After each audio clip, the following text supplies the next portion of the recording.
در سال 1270 در دهه زاکان عبیدالله چشم به عالم هستی گشوده است. طفلکی گرمروی و خوبچیر در حلقه خانواده و محبت والدان شیرخوارگی را گذشته و یک یک قدم به قدم و روز از روز قد کشیده و بزرگ میگشت. عبیدالله چون به سن تحصیل و تدریس می رسد در قزوین تحصیل و آموزش علم را آغاز می نماید. عبید زاکانی از اولاد دولتمندان و صاحب منصبان بود. این بود که او علمهای معمولی زمانش را در نزد علمای بزرگ آموخته و صاحب معرفت گردیده است. ذهنش از سینش دیده رشد کرده بود. در اندک فرصت خط و سواد را از بر کرده برای مکملی دانش به شیراز برای تحصیل رهسپار می گردد. در مدرسه شیراز هم پیشصفی را در دانش آموزی از خود دور نکرده میان همسالان در خط، انشا، نجوم و دیگر علمهای زمان ماهر می گردد. او بر زمین زبان مادری خود زبان عربی را کاملا از خود نموده چند زبان دیگری دوران را در سطح نوشتار و گفتار می آموزد. گر کنی با دیگران جبر و جفا با عبیدالله زاکانی مکن. ببینید از این اشاره شرح حالی ادیب پیداست که او زاده و پرورده زاکان بوده است. با گذر زمان عبید زاکانی به کمال رسیده تحصیل را به اتمام می رساند و یک جوان علمدار و صاحب خرد می گردد. او به بغداد رفته با اهل علم و دانشمندان معروف وام می خورد. صحبت‌ها آراسته قلبش را از علم و عرفان فروزانتر می گردانید. عبید زاکانی در جمامد و نشست‌ها به اهل ادب شعرهایش را قرائت می کرد. حاضر جواب بود و خوش سخن. حرفی پوچ و سخنی خشک به لب نمی آورد. هر یک نقطه ذکر نموده را سنجیده در جای و موقع مناسب می گفت. این بود که شهرتش روز از روز بالا می گرفت. اشاره می کند که زندگی بسیار خوب، زندگی بسیار آسوده و آرام داشته است. ولی این دیر دوام نکرده است و او از اشاره های زیادی او پیداست که زندگی بسیار فقیرانه، زندگی بسیار کمبغلانه و قشاقانه پس سر کرده است. حتی در یک شعرش میگوید در خانه من زینه کوبد چیزی نیست، جز باد و پاره نمد چیزی نیست، از هر چی پزند نیست جز از سودا و از هر چی خورند جز لگد چیزی نیست. سال 1327 شهر بغداد دربار سلطان ابوسعید الخانی. سرچشمه ها برانند که حدود سال 1327 زمان عهد سلطان ابوسعید الخانی که به سالهای 1317-1335 راست می آید، عبید زاکانی به وزیر سلطان خواجه علاءالدین محمد در خدمت بوده است. گفته می شود که در همین سال 1327 عبید زاکانی زمانی در بغداد بودن اثر خود نوادیر الامثال را به زبان عربی انشا نموده به وزیر سلطان خواجه علاءالدین محمد پیشنهاد نموده است. عبید زاکانی با سلمان سواجی که امیر شعرای همون بغداد بود و میخورد و در کنجکاوی میکند که شعرهای مرا در شیراز مردم میپسندند، میخوانند و بعد همون عجایب را مثال میبرد. من شعرهای را من خراباتیم و باده پرست، در خرابات مغان عاشق ماست، میکشندم چو سبو دوش به دوش، میبرندم چو قدح دست به دست. وقتی که این زمین خواند وای تو یک اندازه خرسند میشد، لیکن بعد از بس که وای میدونست که مسخره کرده بود که عبید زاکانی از این جهت میگه که لیکن یک چیز رو با شما بگم که همین بیت رو از نام زنتون پهن کردن در اونجا. سلمان ساوجی تیز احساس میکند که این عبید است. این میگوید همین رو میرود. وای میگوید که این عبید است. بنابراین وای در یک شعرش این را سخت انتقاد میکند، میگوید جهنمی و حجاگو عبید زاکانی. این را جهنمی و حجو نگار میگوید. جهنمی و حجاگو عبید زاکانی که معروف است به بی‌دولتی و بیدینی، اگرچه نیست ز قزوین و روستازاد است ولیک می شودند در حدیث قزوینی. بر جمع خدمت‌های پاکدلانه‌اش او در زندگانی درباری خود لایق روزگاری به و بالاتری نگردید. مقربان حاکم دسیسه و فتنه‌بازی خود را بر ضد عبید چون شخص صاحب اندیشه و روشنفکر هر روز بیش از بیش می‌کردند. این دسیسه بازی تا جایی آمد که عبید از روزگاری بندی خود مضطرب گشت. او در بغداد زندگی غم‌انگیز و ناگواری را از سر می‌گذرانید. دور از یار و دیار، مفلس و بیچاره، در چنگی بی‌بضاعتی، ناداری، احتیاج، در گرداب مفلسی و قرض و بینوایی افتاده بود. اکنون چیزی دیگری که در اشاره های شرح حاله عبید به نظر می رسد، او مثلا تنگی معیشی او است. او کار تا به درجه که هم در شهر و هم در ده قرضدار است. در شهر قرض دارم و در محله نیز گفته اشاره ها میکند که این گواه آن است که زندگی چندان نابسامان داشته است و با وجود این از ایجاد، از ادبیات، از ایجاد کلام هنری، مخصوصا در شکل‌های منظوم، در همه شکل‌های منظوم و در اثرهای نثری گوناگون ژانر ایجاد کرده است و گپ در سر این است که در ایجاد یکی از ادیبان موفق در تاریخ ادبیات است. شهر شیراز سال 1346. در سال 1346 مالک تخت شیراز شیخ ابو اسحاق گشت. او در قیاس به سلطان ابو سعید و چند دیگر حاکمان آن زمان در کرم و جوانمردی به تربیه سخنوران و دانشمندان نام برآورده بود. جوانمردی و شجاعت و کرم و فضل حاکم را دانسته عبید زاکانی تقریبا سال 1346 از بغداد راه شیراز را پیش گرفته به خدمت وزیر ابو اسحاق امیدالملوک عازم شیراز می گردد.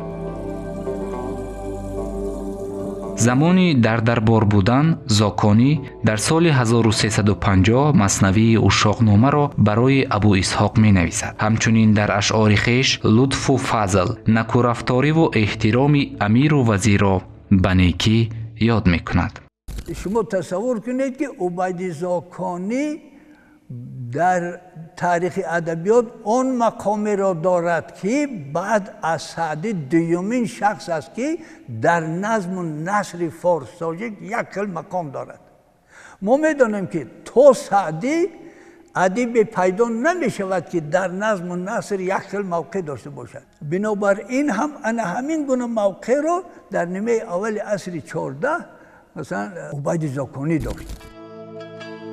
به تقدیر ناجور و روزگار ناخوش شاعر در سال 1357 زمانی که امیر کرمان میزراب‌الدین شیراز را استیلا نموده ابو اسحاق را به قتل رسانید، بعد امیر خردمند و دانشور دیگر محیط ادبی شیراز پراکنده گردید که زاکانی هم ناچار شیراز را دیگر باره ترک نموده توشه سفر را به سوی بغداد میگیرد. در این میان تا حدود سال 1360 زاکانی در بغداد با گیر و دار روزگار آواره گردیده زندگی نموده است.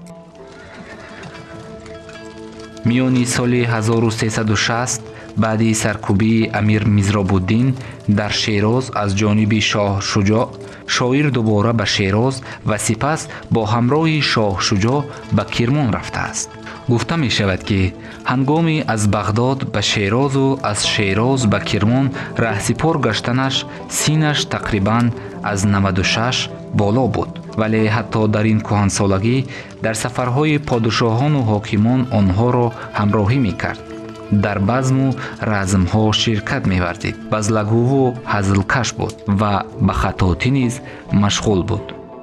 همین طور عبید زاکانی در پیرانسالی در شیراز سال 1370 از دنیا گذشته است. شاعر 100 سال عمر دیده است. از زندگی شاعر و حیات خانوادگی او معلومات خیلی کم در دست است، اما از آنچه که از عبید زاکانی تا به ما رسیده است می توان حیات پرماجرا و زندگی ساده حالانه او را احساس کرد. سخت بیمار می شود و مرگش فرا می رسد، می بیند که فرزندانش با وی چندان اعتبار نداده ایستادند. او فرزندانش را جغ میزند. نهایت ادب شوخ، نهایت ادب عجیب است. فرزندانش را جغ میزند، میگوید پسرانم، میگوید مرا بسیار مثلا در سطح ضروری مرا به منزل آخرت هم سپارید و من در فلان جای دیوار یک وصیت‌نامه دارم.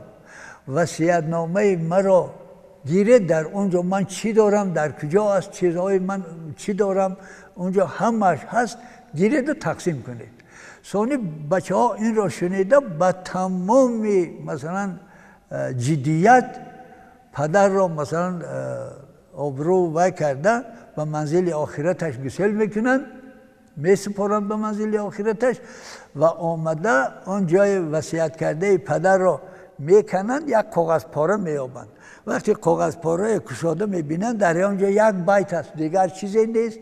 در اون بیت نوشته شده است که خدای داند و من دانم و تو هم دانی که یک فلوس ندارد عبید زاکانی. اثرهای خرد رو در بر میگیرند، لیکن همچنان که استاد خالق میرزاداده قید میکند هر کدام وی، حتی هر یک جملهش، حتی هر یک کلمهش یک جهان معنی رو در بر میگیرد. یعنی در زیر معنای همون کلمه بسیار چیزهایی را فهمیدن ممکن است که ما امروز متاسفانه کمتر از آنها در اون دوره ها آگاهی داریم. میراث ادبی عبید زاکانی خیلی سفته، روان و عبرت‌آموز برای خواننده است. عبید زاکانی هم در نظم و هم در نثر اثرهای ارزشمند ایجاد کرده است. در دیوان اشعار او ژانرهای خردی لیریکی، غزل، قصیده، قطعه، رباعی، ترجیع‌بند، ترکیبند و مثنوی‌های حجماً خرد گرد آورده شدند. اما در اشعارش نسبتاً غزل بیشتر دیده می شود. موضوع غزلیات او عشق، تصویر بهار و زیبایی، مسئله های اجتماعی، مذمت ریاکاران را تشکیل می دهد. چو شقه شب عنبر نثار بگشایند، دری سراچه نیلی حصار بگشایند، سپهر را تتوق زرنگار بربند، زی پیش پرده گوهرنگار بگشایند.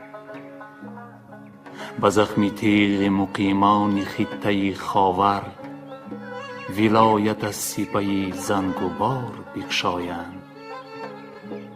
شکوفه ها که در آن لحظه چشم باز کنند، زبان به شکر نسیم بهار بگشایند. چو غنچه ها کمری حسن بر میان بندند، هزار نعره ز جان هزار بگشایند. چو بیت ها به در آرند تیغ ها ز غلاف، چه خون که از جگری لاله زار بگشایند. گپ در سر این است که این آثار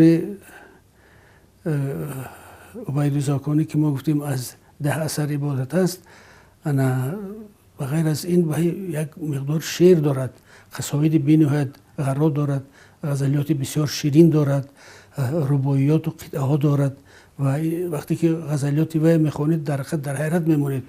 در حقیقت سزاوار همون دور، سزاوار استاد درجه اول بودنشان را اثبات میکنند. تازه‌کاری عبید در تاریخ ادبیات از چه عبارت است؟ تازه‌کاری عبید که مقام او را تعیین میکند در تاریخ ادبیات هم در نظم و هم در نثر با مشاهده میرسد. در نظم پیش از ما در اون با مشاهده میرسد که وی مخصوصا در غزل، در قصیده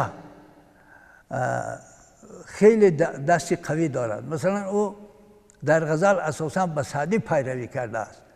در غزل به سعدی پیروی کرده است. مثلا میگوید افتاده بازم در سر هوای دل باز دارد میل به جای. این غزل خیلی دراز است و در اخیرش میگوید چشم عبید ار سیرش ببیند، دیگر نبیند چشمش بلای. به ذوق روزه یک سال شهیدان چمن، به جرعه های می خوشگوار بگشایند. به لطف خود رنگ ارغوان و شاهد گل، بنوگ نشتر سرتیغ خار بگشایند.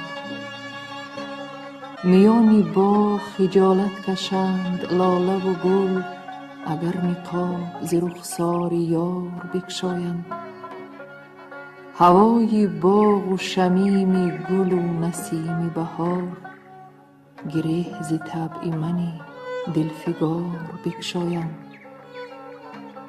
مجاهزان طبیعت به دست باد صبر، هزار نافه مشکی تتار بگشایند.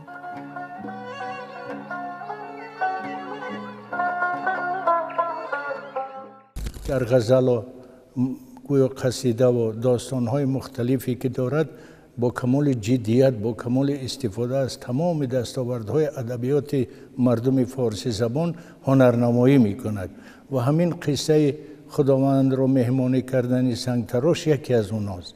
قصه دارد با نام عشقنامه که این نیز با والاترین احساسات انسانیت را در شکل منظوم بیان می‌کند و که بیانگری مهارت خیلی بلند سخنوری عبید زاکانی است. تأثیر بزرگی در ادبیات فارسی داشته است از طریق داستان‌ها و از طریق گفتارش و نه تنها از طریق لطایفش. عبید زاکانی در ایجاد قصیده تعبیه بلند داشته است. بیشتری قصیده های او مهدی است. اهمیت چنین قصیده ها در آنند که آنها بازگوی حادثات واقعات تاریخی زمانند. ترکم چه قصد خون دل عاشقان کند، زبرو و غمزده است به تیر و کمان کند.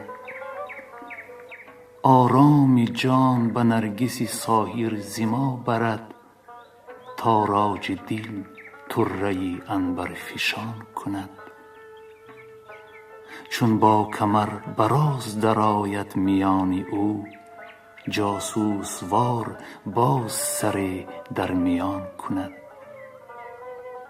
گه بر گل بنفشه خط دل ربا کشد، گه لاله را ز سنبل تر سایبان کند.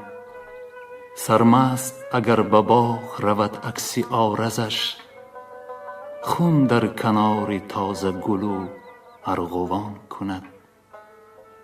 از شرم او چو جلوه کند در کنار جوی، سرو از چمن برآید و گل روح نهان کند.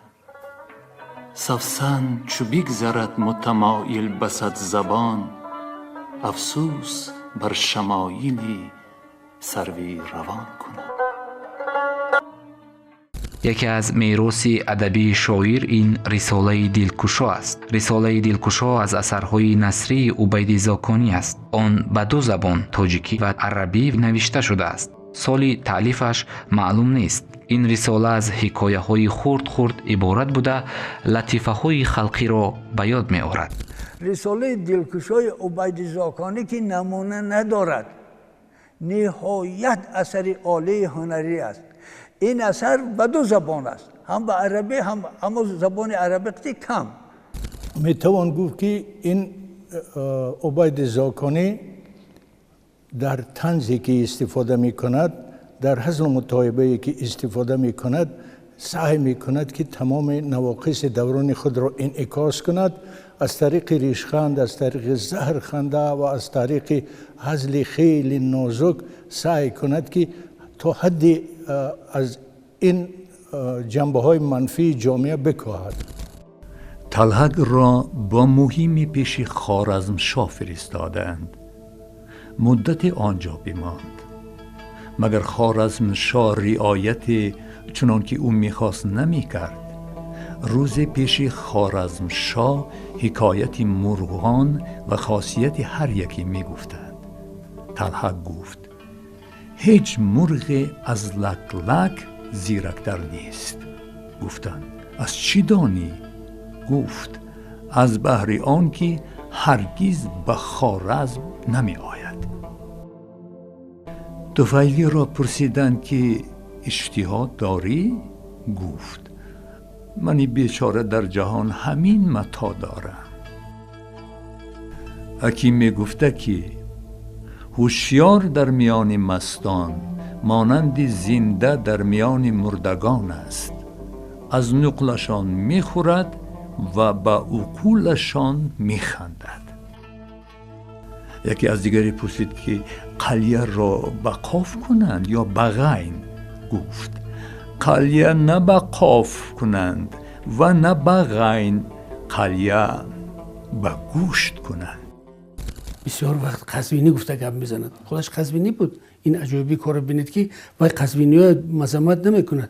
از روی اون صاحب نظری و دانشمندی که در خودش بود با دیگر محله ها سخت نرسد گفته بیشتر محله خودش نام بر میکند. مردم قزوین تو یک اندازه مردمی شاید تا اندازه اندکی باشد هم ساده فعل بودند. از این جهت شاید همین به نظر گرفته و میکند نام بر میکند. اوبید زاکانی در تاریخ ادبیات فرهنگ و گیما با عنوان پدر طنز در ادبیات فارسی معروف است. رساله 10 فصل باشد یکی از نمونه‌های برجسته‌ترین آثار شاعر عبید زاکانی می باشد که در سبک و نگاریش در ادبیات تاجیک و فارس سابقه ندارد. آن چون لغت انشا گردیده جنبه اجتماعیش پرقوت است. خود شاعر به آن 10 فصل نام گذاشته است.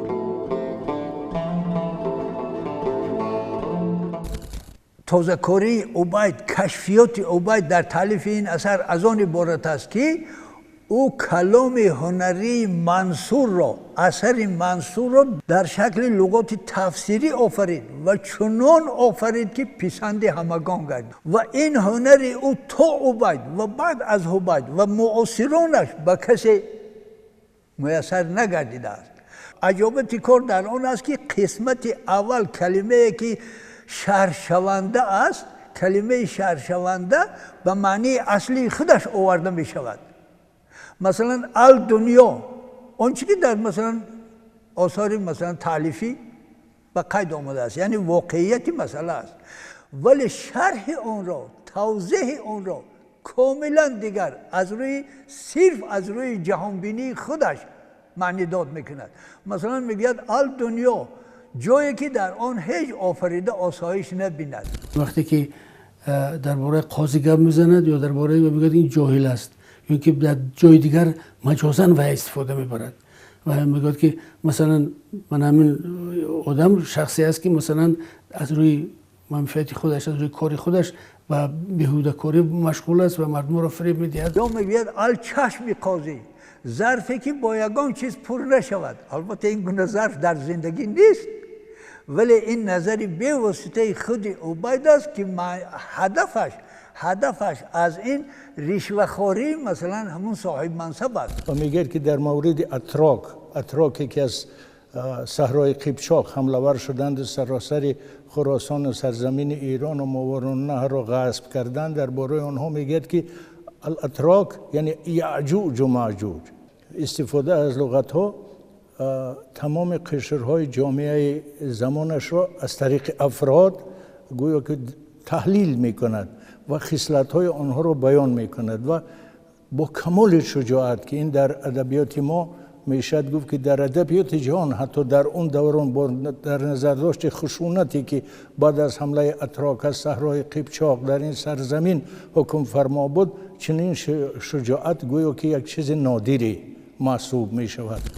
مشهورترین تألیفات عبید زاکانی اخلاق الاشراف بوده سال 1340 نگاشته شده است. اثر از مقدمه و 7 باب عبارت است. از بهترین نمونه های اشعار فردوسی و سعدی و پیشگذشتگانش به خصوص انوری شعرهای گویا که منظومه های می آفرد، نظیره های با آنها ایجاد می کند و از طریق آنها نیز نشان می دهد که در زمان علم و دانش و هنر چه مرتبه دارند. البته این دانشمند وقتی که مثلا کتاب‌های مثنوی و میخواند و شاهنامه‌اش میخواند، باور کنید این داستان‌های خردکک هستند، لیکن گپ راست گفتن در کار از جهت سلاست، فصاحت، جزالت شعر، متانت شعر بسیار بلند هستند. با وجودی در هزل و هجویات و در دیگر چیزها دستی بلند داشتنشون، باز این مرد در شعرگویی هم شخص هنری بی همتا داشتند. آثاری عبید زاکانی چه منظوم و چه منصور بیانگر مشکلات قوم ما هستند، بیانگر روزگار تیره قوم ما هستند و درک میکنیم که قوم ما با وجود اون دانش و بینش و مهارت و اون سهم بزرگی که در تاریخ بشر، در تاریخ ادبیات علم هنر بشر داشت، چه فاجعه‌ای را از سر گذرانده است و امروز در چه دورانی قرار دادن که دارد که از این دوران باید شکرگزار بود. این است ماهیت آثار منظوم و منصور عبید زاکانی. آثار دیگری عبید زاکانی رساله موش و گربه است.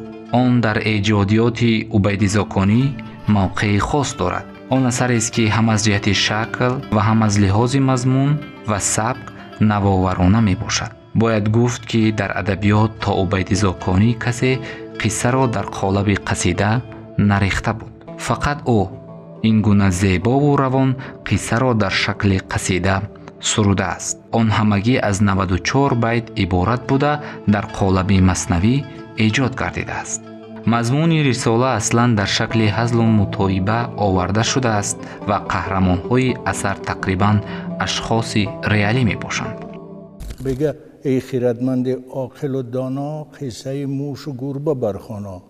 قصه موش و گربه منظوم گویا که مدعا درک کن پسر جانا، در اونجا مدعای نهفته است. ناگهان گربه جست بر موشان چون مبارز بر روز میدانا. یعنی خواجه مبارزالدین آل مظفر را نامش را حتی در اینجا میگیرد که این در اون زمان کمال شجاعت است. البته در طریق نسبتاً پرده پوش هم کمال شجاعت است. موش و گربه در ادبیات مثلا تحقیقی بعضا اثر برای بچه ها گفتند. این اثر برای بچه ها نیست. این اثر نزاعها، ضدیت‌های طبقه های جامعه همان وقت است. غره مشو که گربه زاهد نماز کرد. اشاره به همون گربه است که توبه میکند و میگوید که ندارم دیگر موش را به دندانا. ولی در اولین فرصتی که برایش دست میدهد نه تنها یک تا بلکه چندین موش های دیگر را نیز گویا که به چنگ میارد و اونا لشکر میکنند و میاند. همون لشکرکشی ها و مبارزات زمان خودش در میاند. در حقیقت هم این مرد یک ادیب بی‌نهایت نوتکرار و دوست داشته مردم است که آثار وی تا امروز آمده است و در همین خزینه های ما هم نگهداری می شوند. زندگی 100 ساله عبید زاکانی غنیمت های زیادی را برای ادبیات خلق تاجیک به بار آورده است که اینک قرنها هم گذشته باشد. ما از دردانه های سخن والا و ایجاد بلند مضمون عبید زاکانی همچون شاعر توانا و عارف ناگزیر ادبیات تاجیک و فارس بهره‌ور گردیده ایستاده ایم که این رسالت نکوی ایجاد و اعجاز شاعر را ماندگار می سازد.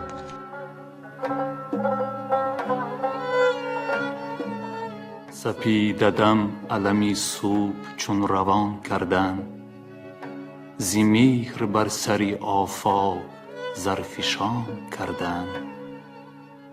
مدبران امور فلک ز راه ختن، به تیرگی ز حبش لشکری روان کردند.